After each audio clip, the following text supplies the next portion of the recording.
అమెరికాలోని ఫ్లోరిడాలో Indian Christians day వేడుకలు నిర్వహించారు. టాంపాలో జరిగిన వేడుకలకు ప్రవాసులు భారీ సంఖ్యలో హాజరయ్యారు.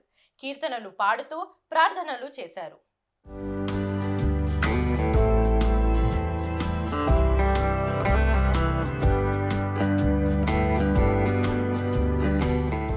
అమెరికాలోని ఫ్లోరిడాలో ఇండియన్ క్రిస్టియన్ డే వేడుకలను నిర్వహించారు. యేసు భక్తి దివాస్ ఆధ్వర్యంలో జరిగిన వేడుకలకు ప్రవాసులు పెద్ద సంఖ్యలో హాజరై విజయవంతం చేశారు. ఈ సందర్భంగా నిర్వహించిన సాంస్కృతిక కార్యక్రమాలు ఆకట్టుకున్నాయి.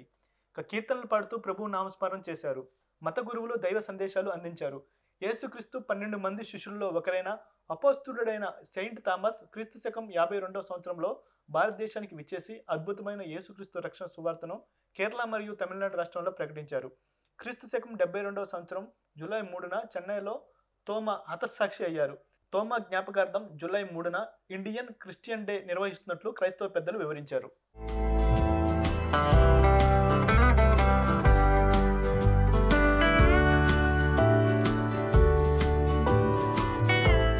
Please keep watch and subscribe US1 TV.